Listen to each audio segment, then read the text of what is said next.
Hello, hello, hello. How are you guys doing this evening? Happy Friday. Well, for you, I guess it's Saturday, but it's my Saturday too. It's 1:20 a.m. on Friday evening going into Saturday. It is 74 degrees outside, but it feels like it's 90. Speaking of which, I'm gonna open my Diet Coke. And it is so hot. I was sitting out on the front porch. We had well, I'll talk about our movie night in a second, but Sarah came over tonight for a movie night. And so afterwards we were like walking her out to her car and helping her carry her stuff out to her car. She brought her dog over, so we were helping with her with all that. And so I was sitting on the front porch talking to Alex, because then we took our dogs out to go potty, and it was just like, it reminded me of summers when I was a kid, like summer nights. It's just like, it is so warm tonight. And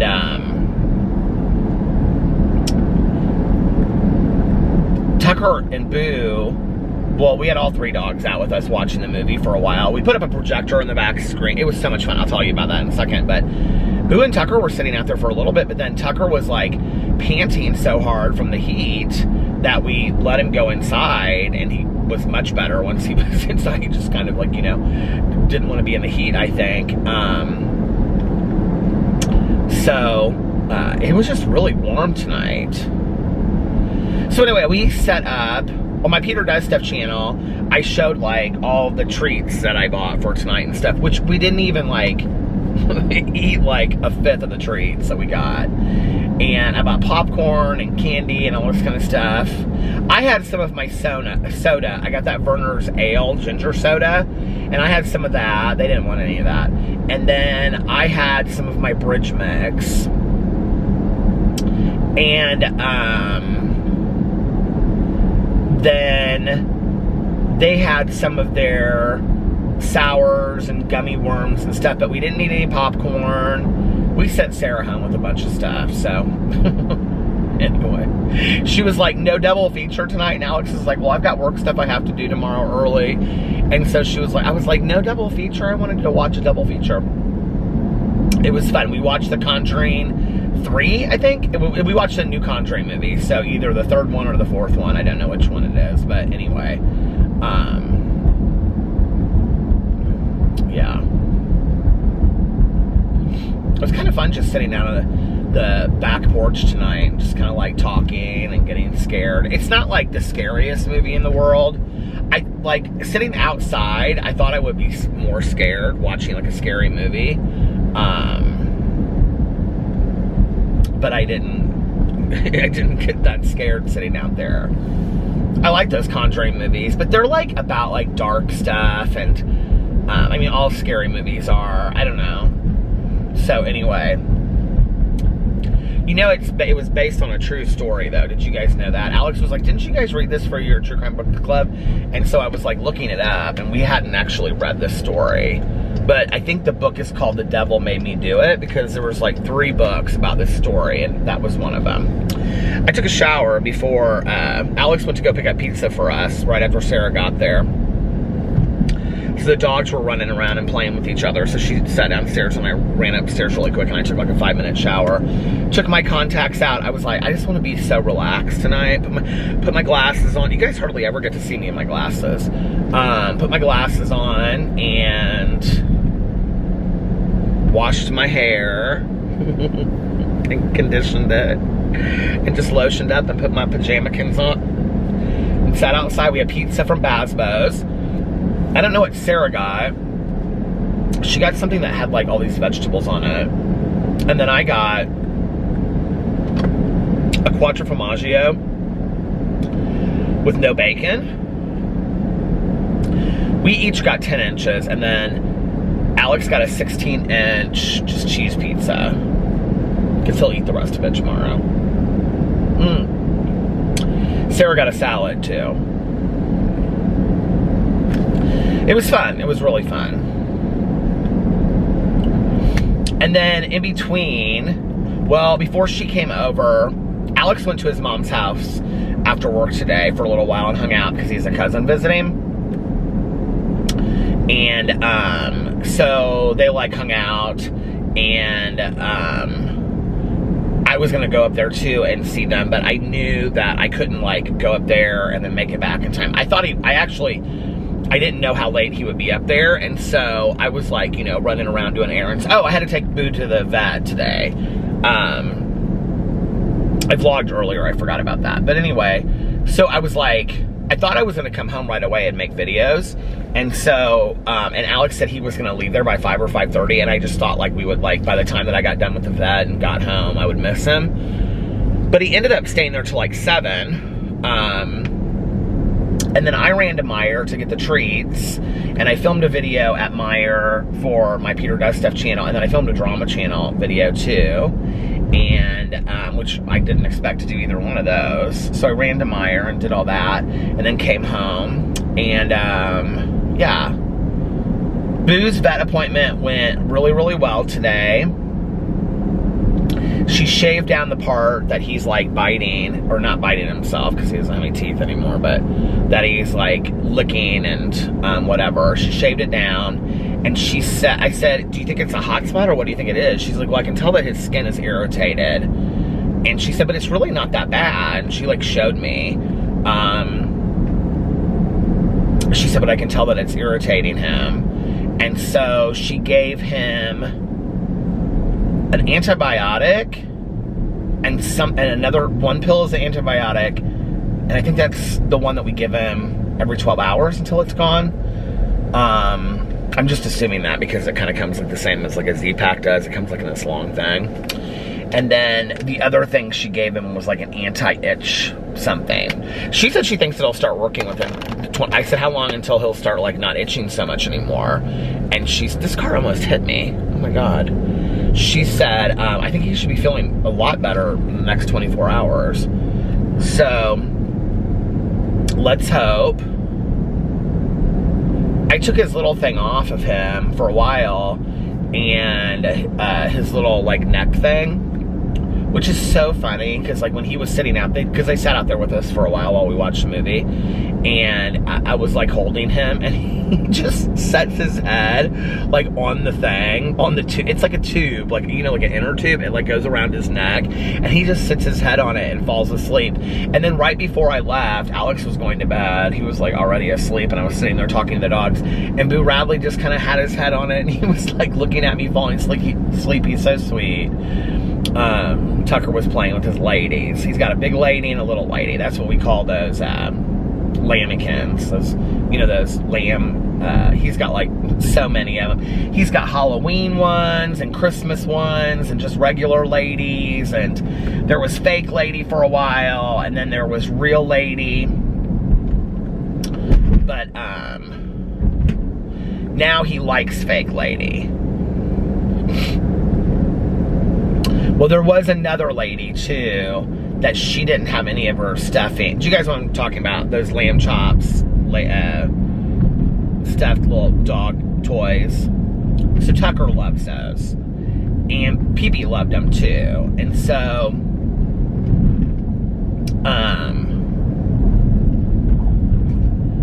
we had two of them. We had like the original lady that they would both play with, and Pee-Pee pulled all the stuffing out of her and stuff like that. So a while ago, the quilt that Pee-Pee would lay on towards the end when he was really, really sick, it still has like his smell on it and stuff like that. I mean, when you smell it, you can smell Pee-Pee. And there were like 3 dogs. There was like this little blue dog called Otis. I named him Otis, that Pee-Pee loved. And then Lady, the real flat lady. And there was one other stuffed animal. I think it was Pee-Pee's very first, it was a giraffe. His very first stuffed animal that Alex ever gave him. And Alex like wrapped him up with a really nice like cloth ribbon, and he tied it all up together, and he put it in this like plastic sealed wrap. I've been thinking a lot about Pee-Pee lately. So anyway, he did that so that we could keep all that together. So then Tucker also had other ladies, but we have this fake lady because I think it's because Tanya, like one day, she knew that Tucker loved him, and like, you know, people like leave toys behind and stuff at the kennel that they don't want, or, you know, whatever. And so I was there one day, and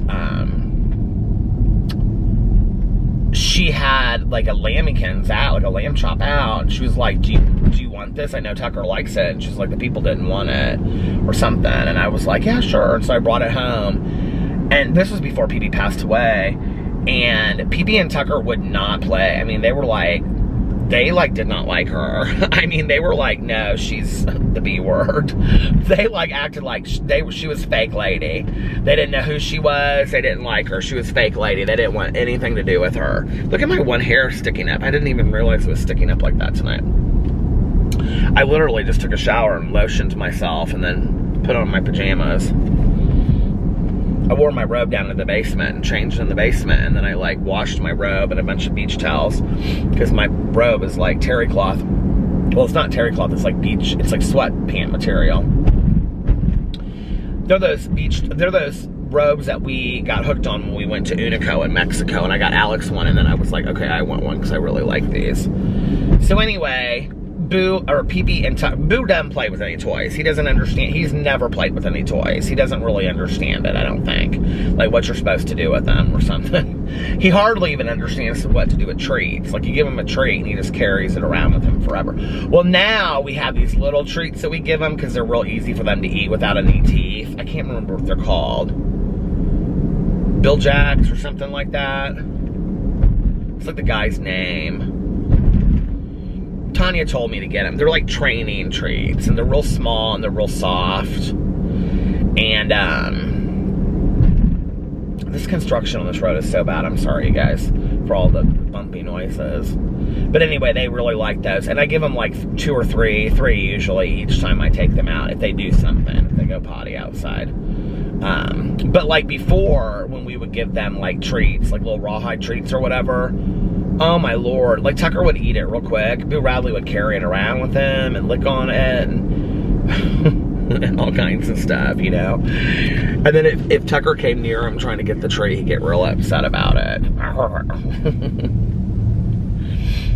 But then half the time he wouldn't even finish it, and it would just sit there and it'd be like all gross and wet from him playing with it. And then Tucker wouldn't touch it because he didn't want to make Boo Radley upset, I think. So anyway, over time, Tucker started playing with Fake Lady. And now Fake Lady is Real Lady. She's like the lady. I know it sounds stupid. I told my husband, I told Alex tonight, we were laying there in bed. This was before he fell asleep. And I was telling him something that Tucker had done earlier. Oh, he was laughing because Tucker's bangs were so long he couldn't even see out of his eyes. And so in the kitchen the other day, we're looking for a new groomer right now as part of the problem. And when I was at the vet, the last time, I can't even remember how long ago that was, whenever, but anyway, she told me, she was like, people are really having a hard time like booking vets right now. And then Sarah suggested somebody to me. Other people have recommended PetSmart, but part of the problem for me is that Boo Radley is like, so like sounds like are too much for him. So I think, like, you know, the PetSmart, if you've ever been in PetSmart, like, the groomers are right in front, and there's, like, 4 dogs being worked on at any given time, and everybody's, like, looking in. I think it would be too much for Boo Radley. So, we're looking for more of, like, a private dog groomer. So, anyway, the vet today, she told me she'd send me home with some names, but she didn't, so I'm gonna have to call on Monday. And get some more names from them. Oh, she said she has a list of groomers' names, so we'll call until we get a new groomer. But I also want somebody that, I mean, I think this goes without saying with a dog groomer, you know, but I want somebody that's really compassionate, because Boo Radley's just real sensitive when it comes to people touching his, you know, his head. He doesn't like it. So anyway, Tucker's hair was so long in his eyes that I took the, he's really not that long anywhere else. Like, he probably is maybe, mean, he could probably wait another couple weeks or a month before being groomed. But anyway, his hair and his eyes was real long. So I took him up on the kitchen counter and I just held his hair and I trimmed it like kind of like this. But then I trimmed this part back too so it would kind of stand up a little bit so it looked kind of stylish, you know. So it looks like this. And Alex got laughing so hard. And he was like, he had noticed earlier, he was like, you gave Tucker a haircut. And I said a little bang trim because, you know, he couldn't see out of his eyes. One of us usually does it, you know, because Tucker's hair always grows so much longer in front of his eyes. And so he goes, he looks so funny. And I go, what? How does he look funny? And he goes, well, his hair just looks like it's all slicked back or something. And I go, look, he can see. He's just happy that he can see. It's so funny because once you cut his like little bangs, you know, and you put him back down on the ground, he like runs around so excited because he can like actually see real clearly, you know what I mean? Little guys are so cute. So I was telling Alex today, I said, it's pretty much like Dog Central here during the day. It's just me and the dogs hanging out.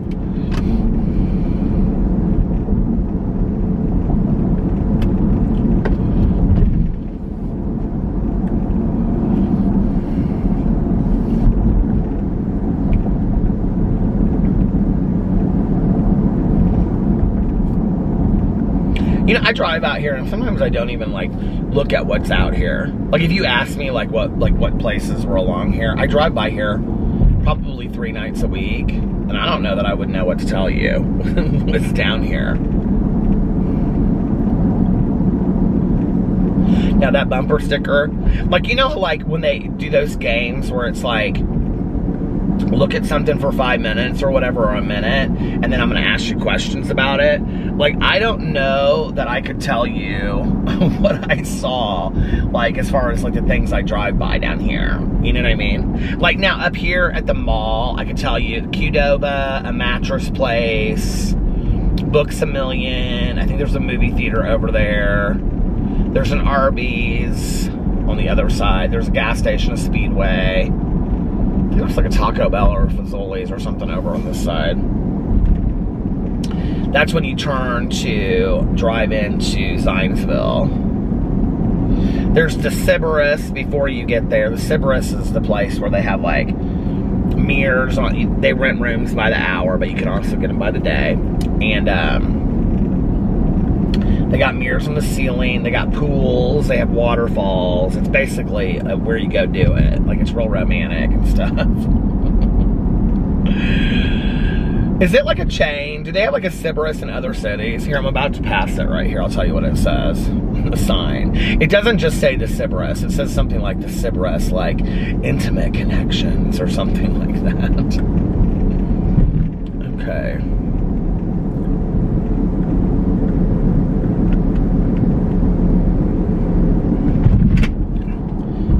Here it comes up here. Sybaris. Oh, did they get a new sign? They got a new sign. Pool Suites, that's what it says. Sybaris.com. Pool Suites. Okay, it's a little bit more than that. Like, let's be for real.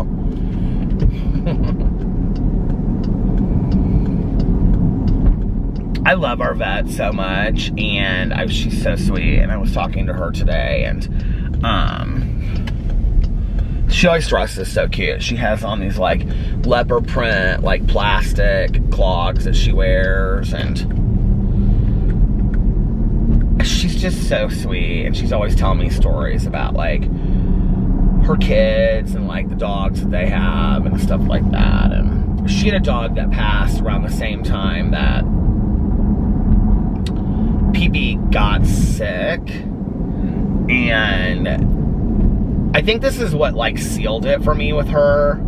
Like, we were sitting there talking one day, and she started crying, like, in the appointment. Like, not like bawling crying, but like she teared up. And I think that humanness for me was like of being able to see her be like so human, you know, in that moment of talking. I think I asked her something like, are you gonna get another dog? And she said, we are, she was like, but it's really hard. She was like, because she was like, said something about like one of her kids wanted to like right now, and the other one was like still like stuck, like, you know, and thinking about the other dog like every day. And it had been a while at that point. It had been like 3 or 6 months or something like that, which isn't a long time, honestly. It's like, you know, like Alex made me that video of Pee Pee for my birthday, and it's like, I look at it on my computer and I just could sit there and bawl, you know? It's like, I miss that little guy so much. It's so funny too, because like Boo Radley is not great with like people, period. Especially people like touching his face and stuff like that. And whenever she like walks into the room, she always comes in the room like with a technician, you know? And so when she like walks in the room, his like little tail starts wagging and stuff, like he knows her.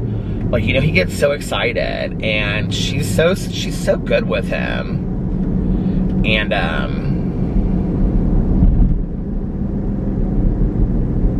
I just feel so blessed to have her as a vet.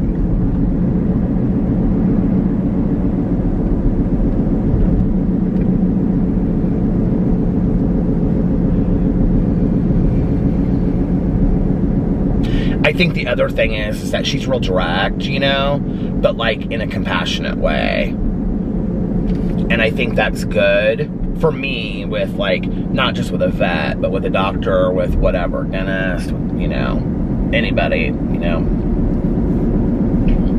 nurses, whatever, you know.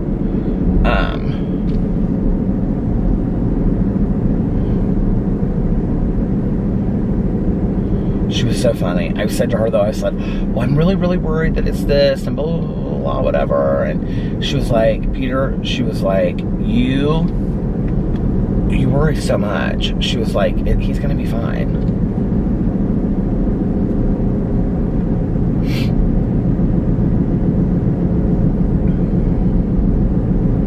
I don't know if she's better with Boo or if she's better with me, honestly.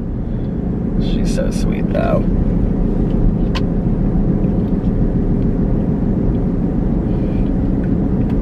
She was real excited because she had gotten we got in this whole conversation about this because she had gotten she had all these string bracelets on. So I said, oh my God, I said, you have all those cute string bracelets on. And she goes, yeah. She was like, now I made this one. And she was like, then the other ones were from her kids. And they had made them while they were on vacation. And I was asking her where she went on vacation. She was telling me, and she had, on her bracelet, she had a shark's tooth. And she said, we literally walked down the beach and they were like everywhere. And I said, oh my, I said, I'm terrified of sharks. And we were talking about that. And she was like, well, she was like, I wove it right into this bracelet. She sure did too.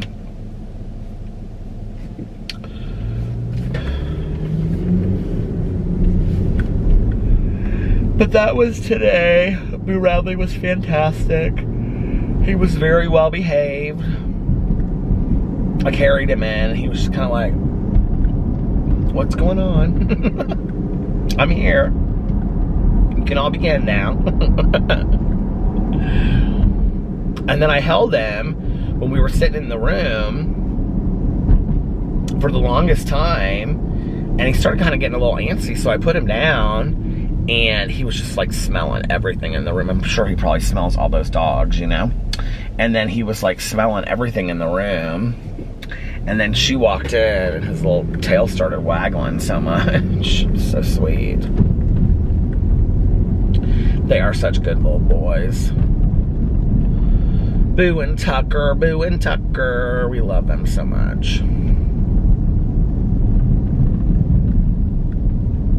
It's so weird, you know, like, they have never once, I mean, they're litter mates, and they have never once spent a day apart in almost 12 years.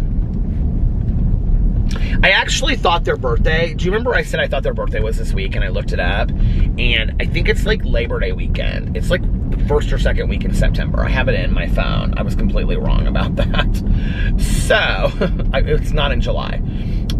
There must be like a parade or something because it says no parking after. There's like all these signs they put up along here. And Zionsville. There must be something tomorrow going on. Maybe an art fair or something. But anyway, they have never, I don't know why, I can like almost kind of start getting getting teary-eyed thinking about that. That these two little guys have never once in 12 years ever spent a day apart from each other. Never spent a night apart from each other, ever.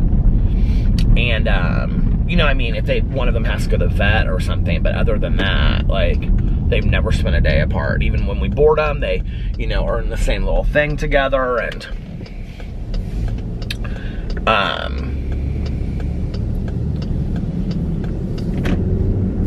so today when I brought Boo Radley home from the vet, Boo Radley, like, immediately, like, ran downstairs into the bed. He, like, started running upstairs, and he, like, came back down and, like, ran downstairs, like, to go see Tucker, like, immediately. And he was just, like, standing there by, you know, the cage, the house that we keep them in when we're gone. And, like, Tucker, it's like, he was, like, barking, but it was, like, a different kind of bark. Like he was, like, really, like, he wondered, like, he was worried about Boo. You know what I mean?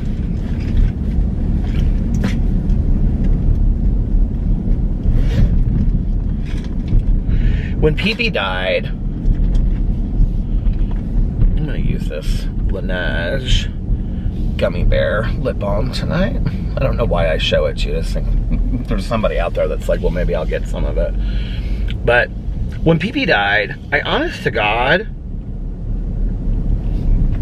like, I thought they would be more effective than they were. And they were, but it was like in small ways. Like, Tucker was just really lethargic for probably 2 weeks. He just seemed real tired and, like, really, he seemed sad. But I don't know that he really got it, you know? And then Boo Radley, what was hard to watch Boo Radley was that when we would take them outside,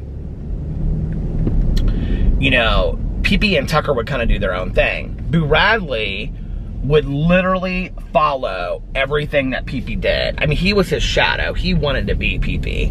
And, I mean, he was his big brother. But Boo Radley loved Pee-Pee. And if Pee-Pee peed somewhere, Boo Radley peed right there. You know? And if Pee-Pee walked over here, Boo Radley walked. I mean, he was right there the whole time.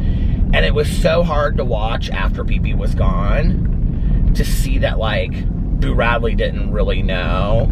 Like, you could see him outside. He would start following Tucker, but you could see that he was confused. Like, he didn't really, like, know what to do a little bit. And I will say that since Pee-Pee has died, these mannequins are kind of freaky. Since Pee-Pee has died, Boo Radley has definitely become more independent. Like, kind of very much almost like a loner dog. Like, he and Tucker, like, they'll play and stuff together and whatever. But, and this is kind of funny because definitely Boo is like, well, I don't know. I was going to say he's the younger acting of the two. I don't really know. It just kind of depends on the day, honestly. But, like, Tucker is definitely the one that wants to play more often than Boo, typically. Which is kind of funny, you know? Sometimes Boo will get real excited and, like, be running around and want to play and stuff like that. But he runs a lot in the yard. That's one thing. It's like he runs and runs. He loves to, like, run in circles and run after stuff and birds and all kinds of stuff in the yard. But, like, I don't think he really gets playing either, which is where, like, Tucker and Pee-Pee would, like, run after each other. You know, I don't think Boo Radley really gets that game. He doesn't understand it sometimes. Like, he'll start it, but it's like he gets it enough to start it, but then he doesn't really know what to do afterwards. You know what I mean? It's kind of cute, but it's kind of sad at the same time. I don't know. It's different. I know Alex never wants to have, like, well, Alex doesn't really ever want to have 2 dogs ever again.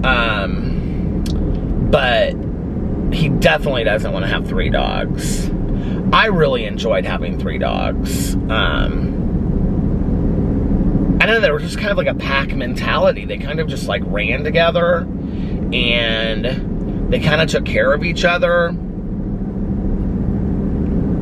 It was like a little family of their own, you know? I don't really know how to explain it unless you have 3 dogs, because until I did, I didn't really know what that was like. You know what I mean? Like, I had really... It stopped. Not that it, like, takes brain science, you know, or what I always say that. Not that it takes, like, great smarts to figure out, oh, what it's like to have 3 dogs. But, like, things that I never would have assumed to be true of it, like it is. Like, with 2 dogs, like, when you have 2 dogs, you know, I think there's, like, there's some things, like, eating times, they kind of, like, train each other about some things, whatever. You know, but, like, with 3 dogs, they really do run as a pack. Like, there's not even, like, a whole lot that you have to do, because they kind of, like, run as a pack. And it really, truly is true where you see the alpha, you know, dog and, like, the pack behind it. Pee-Pee was definitely the alpha dog. And it's almost kind of weird, even though I'm the one that's there all day long. I think since Pee-Pee passed away, Boo and Tucker almost see Alex as the alpha dog. And, you know, Boo and they follow him around a lot. But they follow me around a lot all day long, too. I mean, they literally follow me around all day long. I've got all kinds of cups back here that I need to take inside that keep on rattling around. I've got, like, 2 Starbucks cups back there. And I have... I think both of these that are like the wood looking ones. Anyway, enough for dog stories. Okay, so after I finish this vlog tonight, I am going to be finishing the book, is it The Lost Girls or is it just Lost Girls? Hold on a second. The Lost Girls by John Glatt. And I have an hour and like 45, I had an hour and 48 minutes, but I was listening to it for a second before I started vlogging. I have like an hour and 45 minutes left of this book that I have to listen to, okay? I am finishing this book tonight. This is probably one of my opinion, first of all, about this book, has changed so much from when I started it to now. I was listening to it today. Everywhere I went today, all I did was listen to my audiobook. On the way to the vet, 20 minutes there, 20 minutes home, listen to the audiobook. Meyer, 20 minutes there, 20 minutes back, listen to the audiobook. So I've listened to quite a bit of the audiobook today, okay? This is one of the most interesting true crime books I have ever read in my entire life, okay? How he got these girls, first of all, is unimaginable. How he kept them there, the torture that they went through, you know, and just all this, I mean, unbelievable. How they get free out of this situation, which is how the book starts. And it's framed very interestingly because the book starts with Amanda Berry screaming out from the house. And where I'm at now, well, the chapter that I'm on right now is called something like Freedom. And, like, oh, it's playing. Oh, shoot. Is it playing? Yeah. Like, I'm on chapter 27, and it just now, started playing all that. Hold on a second, I need to go back here for a second and pause this. Okay, I know I was at 6 minutes and 58 seconds. Okay.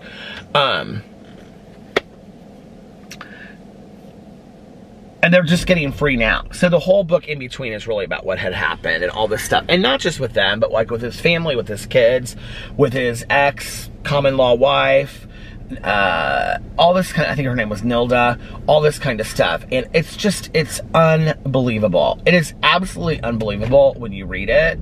And,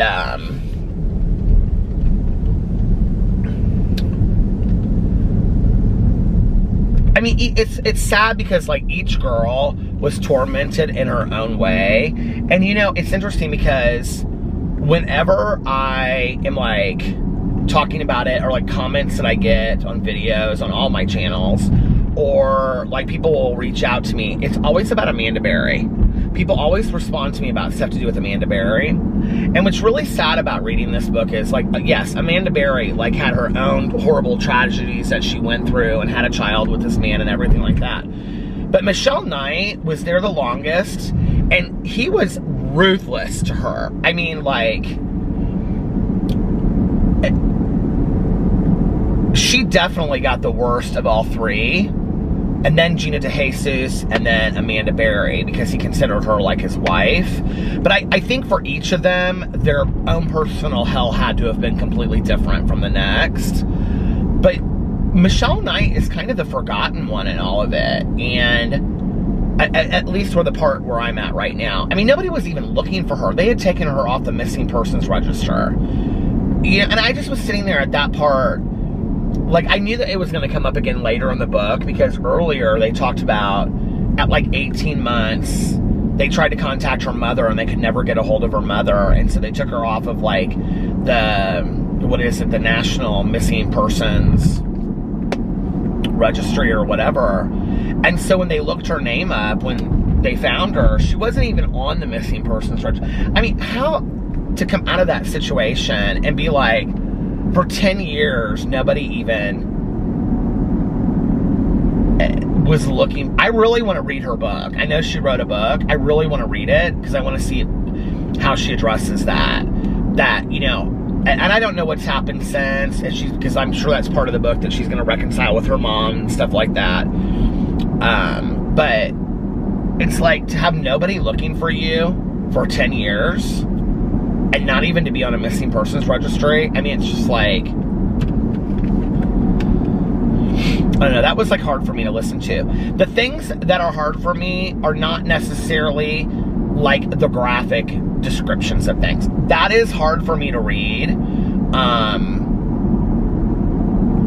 But sometimes the things that are harder for me to read are like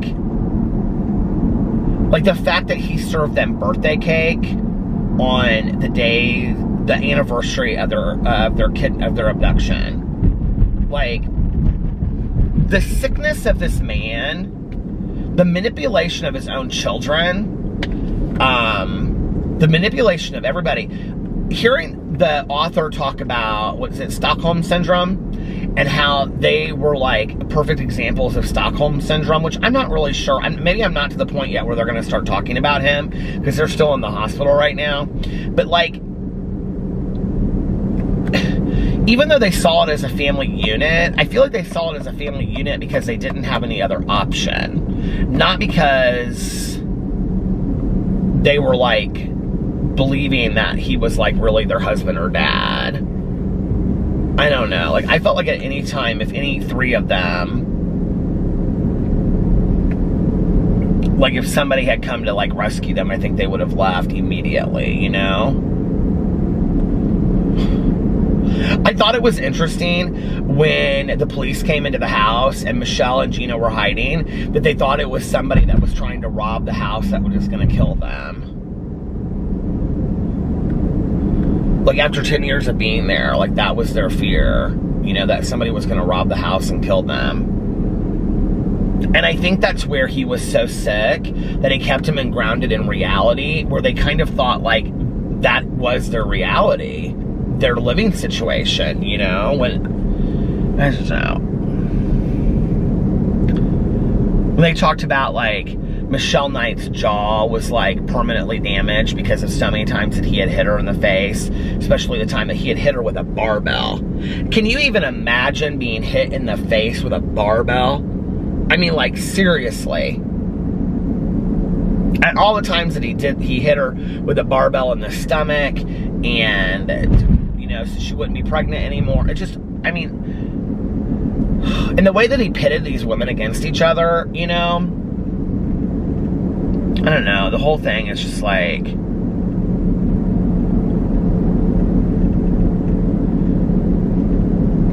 it just was really sick stuff. Like, when what was it that he got? Oh, the hot dog with the mustard. Like, these were the small details that really, like, I really had a hard time listening to. Because I really do think that there are people that are not kidnappers out there that do not look like every day the cruelest people, or they're not like, you know what I mean? They're not serial killers and they're not like kidnappers, but they play these kind of mind games.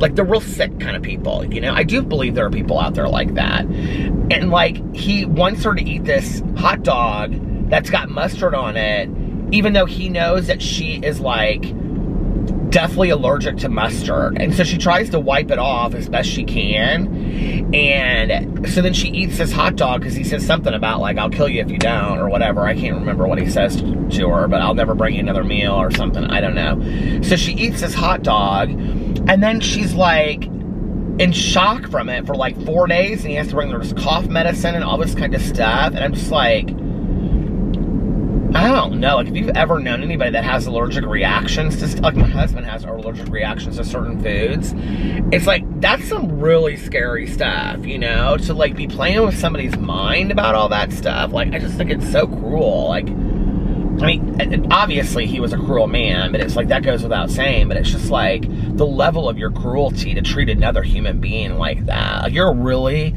like, I don't know, just scum of the earth. It's just...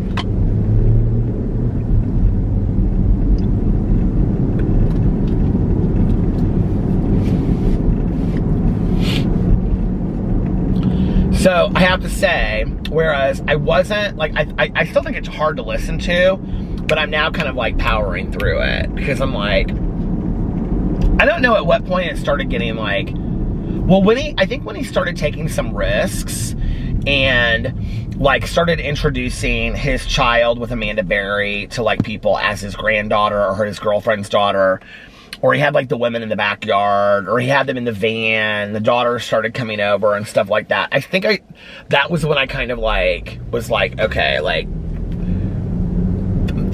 really listening to the methodological, what's the word I'm looking for? Methodical way that he thought. Like that, I don't know. So, I find the book to be very, very interesting, extremely sad, very graphic, and difficult to listen to. But I almost have to say, I think it's an important book to listen to as well. Like, I think as far as, you know,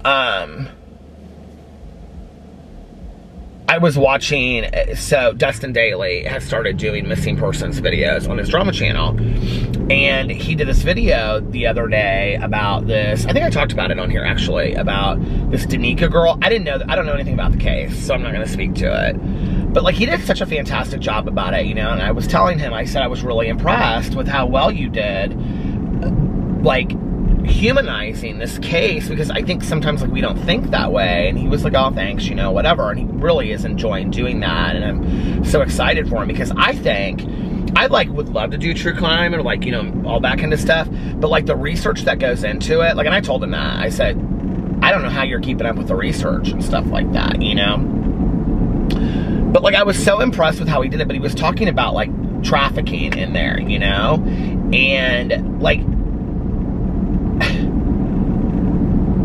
it's one of the like biggest issues in our country that goes without being talked about, right?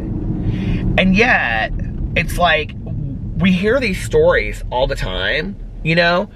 And then I'm like driving down the street, down a small, you know, side street, and listening to this audiobook, and I look, and this girl, she's like outside of our street. It's like in a different neighborhood, but it's like right before you get to our neighborhood. She's like driving around. I guess it's like 2 neighborhoods over, but anyway, I look over, like, you know, I'm sitting there, and this little kid on this bike, and I'm like, where are her parents? There are no parents to be seen. This little girl's like outside in the street, not in the driveway. And I sat there for a second, and I was like, I want to wait. You know, so I sat there, and I sat there, and I sat there, and it was probably a good 2 or 3 minutes. And then finally, like, her mom came out, and, like, got her, and I was like, we live in a scary, scary world that I don't think I would be letting my child ride a bike, let alone in the street. Definitely not, okay? I mean, it was a side street. It wasn't like, I mean, sure, a car could have probably, I don't know, but it's a side street, so probably not. But this little girl's just like riding around out there, and then her mom just comes bolting out the door, and I'm like, your child was literally outside, like, riding around the street in a bike by herself. Like anybody, I mean, I just don't even understand it. I just don't even understand it for 1 second. Oh my God, that scared the hell out of me. Those lights over there. Because you see the fear on me? Those lights kind of like reflected off of my window, and I thought somebody had just walked up to my window. Oh my Lord, that scared me so much.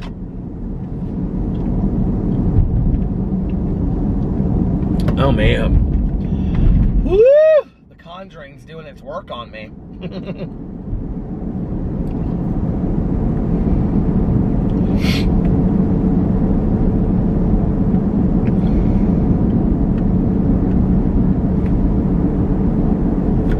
You know, I have to say, I can't think of like,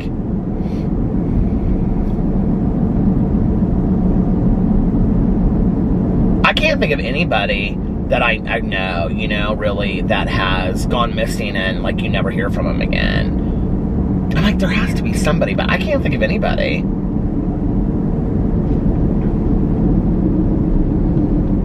Like in my adult age that like I knew, you know.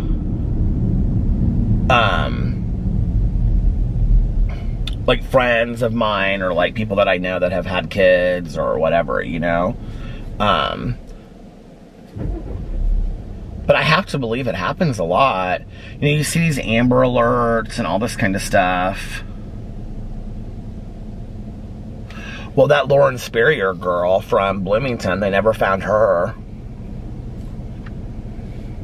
Do you know what was really weird about that case? I totally did not expect this. If you guys don't know what I'm talking about, Lauren Spurrier was this adorable girl, and she went to IU Bloomington, Indiana University in Bloomington on their main campus. And she had been out with friends or something like that, and she came home. She was coming home, and it was like 10 o'clock at night, and she ended up going missing, and they never found her. They don't know what happened to her. So they don't know if she was murdered, if she was kidnapped and abducted. They don't know if she was whatever. They have no idea to this day. There's no clues. So when I was reading the book American Predator about Israel Keyes, he was a serial killer from Alaska that kept like kill kits all over the United States, and he would drive somewhere, rent a car, go here, go there.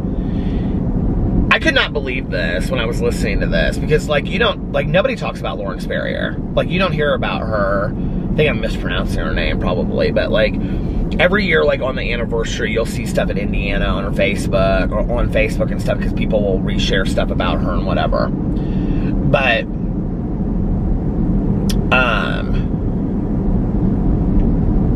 when he was like interviewed by the FBI, like he said he would give so much information up, like afterwards, like depending on if like, because he wanted like a death sentence, they got him the death sentence and he would share so much information. And so they were throwing down these pictures of people, right?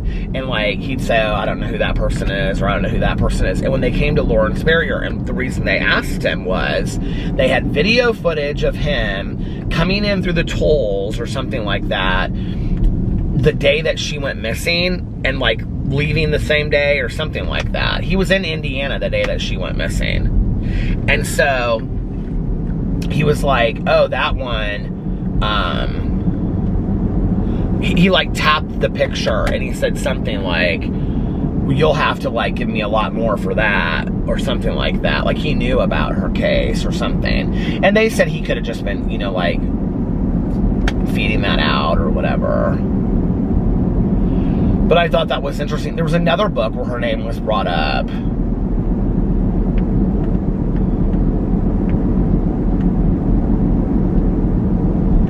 You know, it makes you really sick when you think about the fact that there's probably like this underground conglomerate, you know, of like serial killers and traffickers and all this kind of stuff that like somehow kind of know each other in some way, you know what I mean? And like, I don't know, it's just, it's scary and sick and weird. And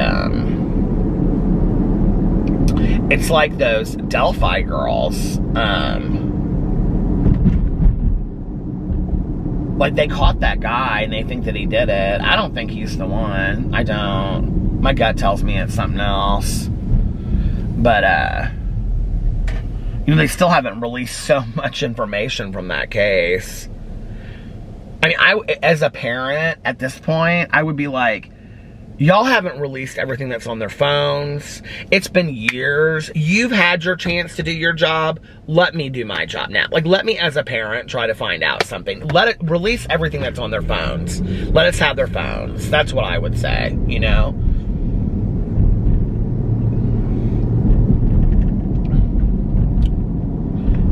I told Dustin he should do the Lori Bible and Amanda Freeman case from that Jax Miller wrote the book Hell in the Heartland, because, you know, they're still missing to this day.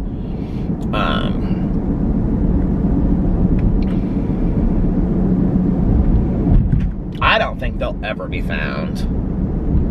And I think that their bodies were probably dumped in those, what are they called? The coal mining caves or whatever that, and then they go into like the rivers down underneath the, I mean, just to even think that there's like rivers that go for miles and miles and miles underneath I mean, they're gone, you know? It's just like, it's so sad.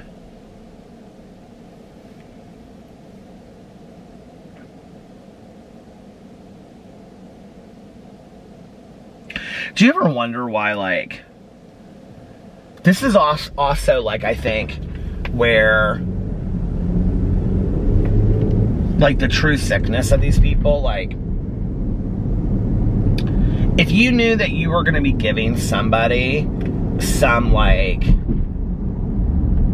if you had done that case, right, like, if you had, like, killed somebody or whatever, and, like, you knew that, and you were, like, dying, why not leave a letter? You know, that was interesting about this case. Ariel Castro wrote that letter that he kept in his kitchen drawer. But, like, I always thought that about JonBenet Ramsey. Like, I always thought, like, when her mom passed away, I thought, I bet she wrote some letter and she knew something. I've always thought those parents knew something that happened. And, have you guys ever fallen down the rabbit hole of what people think about that kind of stuff? You guys, there's some weird theories about that JonBenet Ramsey case. And I'm not just talking about Santa Claus coming over on Christmas. I'm talking about, and I'm not talking about her brother and them trying to cover it up. There's like Illuminati, like, conspiracy theories about that JonBenet Ramsey and all kinds of stuff about her. It's like real weird stuff. I just remember when that happened, I almost kind of think you had to be like, I don't know that you have to be alive, but to, like, kind of, like, go back and watch all the footage that happened at that time. Like, it was weird. It wasn't just, like, sad or scary. It was, like, weird. There was, like, a darkness that, like, you know, whenever you'll hear, like, a certain news story, and it's not just a sad news story, right? It's kind of, like, a really bizarre news story. It's kind of, like, almost has, like, the vibes of, like, unsolved mysteries or something to it. You know what I mean? Like, that's how the JonBenet Ramsey case was from the very beginning when it happened. I'm trying to think. I feel like I have a hair stuck on my... I do have a hair. I'm trying to think of another case that was kind of like that from the very beginning.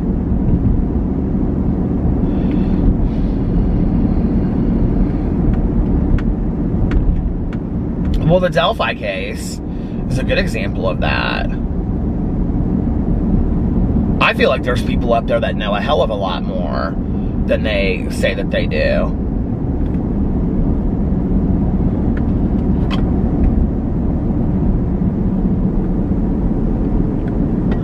I started telling this whole story about a true crime case, but I think that I'm gonna leave that one off of here. It's an unsolved case, and I think I'm just gonna choose to. I don't even like to talk about the Delphi stuff, you guys. I don't even like, I have some very, very specific feelings about the Delphi case, and I've watched and read a lot about it. I don't even like to talk about it on here, because I just feel like, I don't know, I feel like there's like bad stuff, bad energy surrounding all of that. So, this Kumako arepa house, that's where Alex and I go to. All kinds of Venezuelan food there. Look at me changing the topic. I don't like, I think sometimes, like, you know, it's like, there are certain cases, you know, that you know. Oh, it's so weird. I just looked over there and there's a black hearse. I'm like, this is a sign. Don't be talking about this stuff. The sign of the cross. I don't even do that. But don't even do this, you know.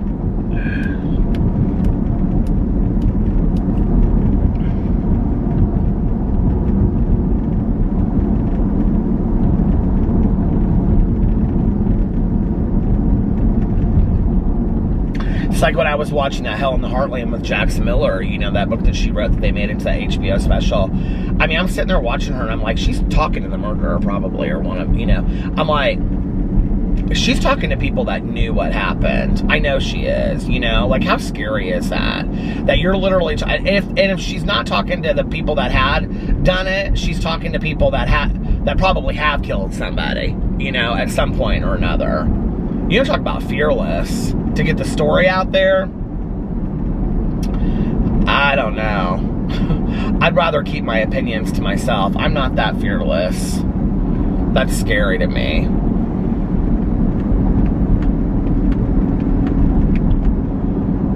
I felt weird when we were at the Baumeister Mansion. When we went there for that,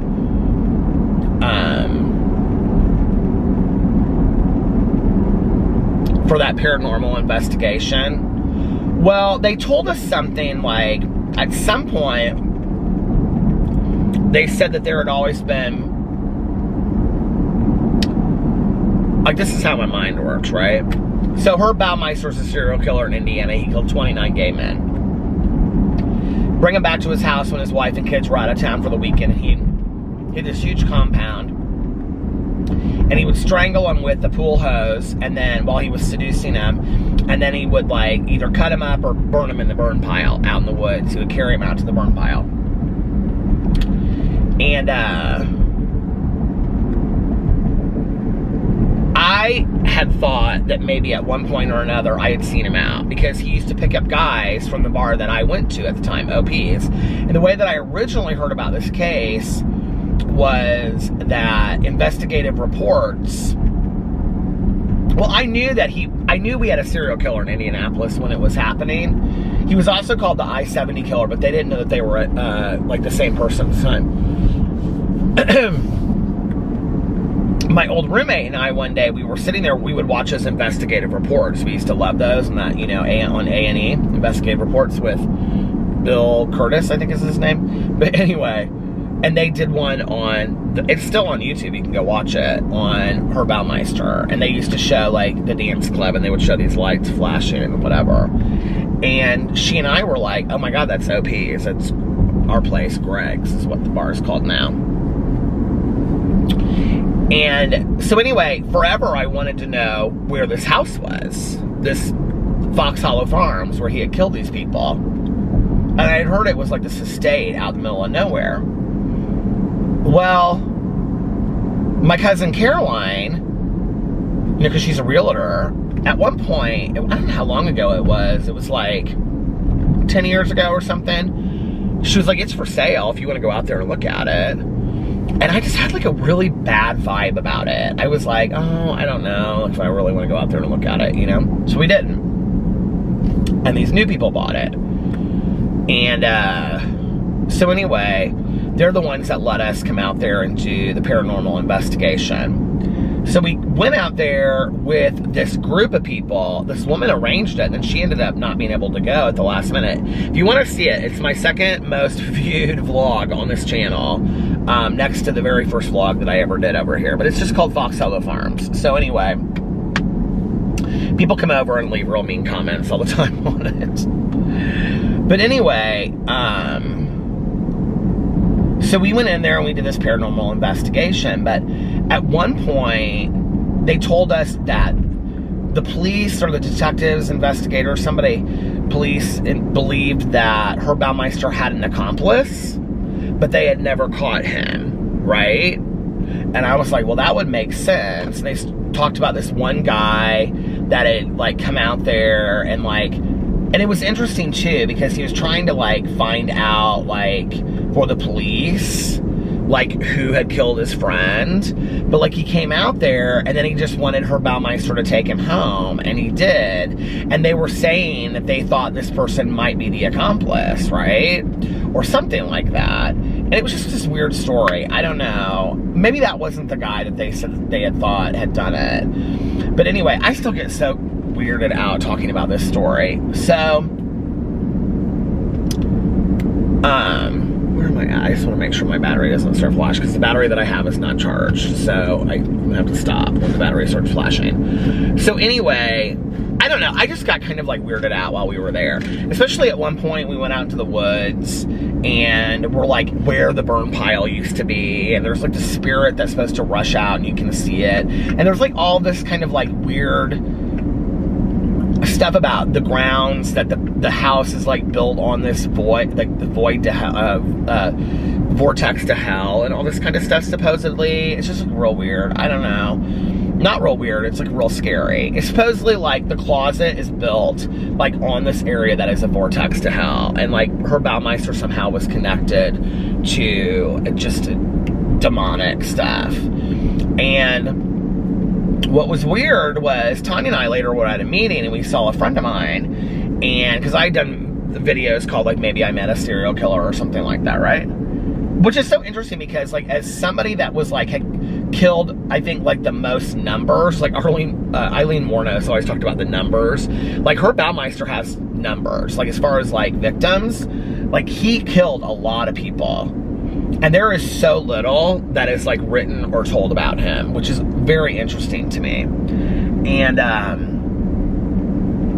so I know My Favorite Murder did an episode on him because I listened to it. And there's been a couple different documentaries about him. John Lorden Arts did a video on him that I watched. That's how I found John Lorden Arts, who was actually in that Cecil Hotel in Los Angeles Netflix series that they did. He's a really nice guy. But anyway, I think we messaged back and forth a little bit. I can't remember. Maybe about Fox Hollow Farms. Maybe about the Cecil Hotel. I don't remember. But anyway, when the documentary came out, I think I complimented him or something on that. But anyway, my friend, Tanya was like to my friend, aren't you so glad that you guys never ended up going out to that serial killer's house? He could have killed you. And my friend looked at me, he was like, girl, didn't you tell her? He was like, we went out there for that after party with our friend, and he said it's Brian so-and-so. And I was like, what? He was like, don't you remember I had like this little gold lame top on, these little shorts, and we went out there and he wanted us to get in the pool, and we wouldn't get in the pool and whatever. And there was something that he said, and I was like, huh?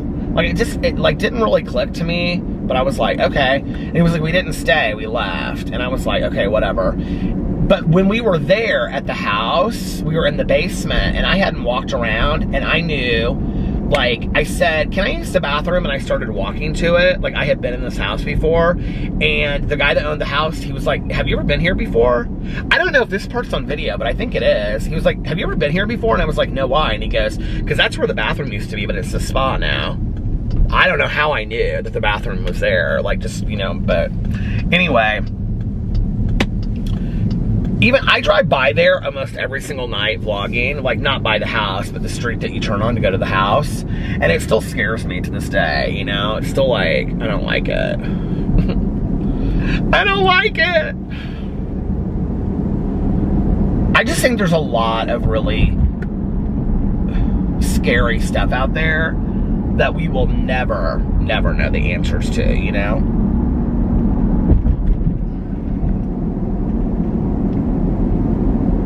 And I think kind of in a way, maybe we don't want to know the answers. I mean, I think that every family says that they want closure and stuff, you know, but like when I was reading the book, Hell in the Heartland, like I asked, like, I don't know, like for the Bibles that are still like looking for Lori, it's like when they started talking about the party where they were held captive and the pictures and the video, I just thought, I don't know that I could hear that about somebody that I love, like knowing that they went through that. Like, I think it would be, I mean, I understand they're needing and wanting to know, but I just think it would be so hard, you know? Anyway.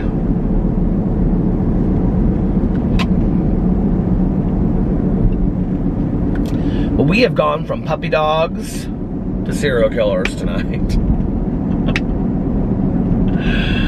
Oh my Lord. So I'm gonna get off here now. I'm gonna finish my audiobook and get this done. And what is tomorrow? It feels like tonight is Saturday and tomorrow is gonna be Sunday, but it's not. It's Friday, which gives us a lot of the weekend left, which is nice. So I'm gonna get off here now, and if nobody else has told you this today, oh my God, the battery just started flashing. So it started flashing red, which means it's about to die. So if nobody else has told you this today, who loves you? I love you. I do. I love you. Boo Radley loves you. Tucker loves you. My husband loves you. We all love you. Tanya Jean loves you too. And Sarah. Sarah loves you too. We all love you. And I hope that you guys are having a magically amazing Saturday. I love you, and I will see you tomorrow. Bye. Love ya! And of course I had to do, for all of you out there that want to hear it, or need to hear it, or could care less, but for those of you that want to hear it, this goes for you. One more I love you! I love you guys, and I'll see you tomorrow. Bye. Oh, and don't forget that the live stream for A True Crime Book Club is this Sunday at 4 p.m. Eastern Standard Time. Come over, hang out. It's gonna be a lot of fun. If you've read the book, you can guest with us. If you haven't, you can be part of the conversation, but just pop in and say hello. Stop in, say hello, and just say hello. Hello. Anyway, I love you guys. One more, two more, I love yous. I love you guys. I'll see you tomorrow. Bye. Love ya.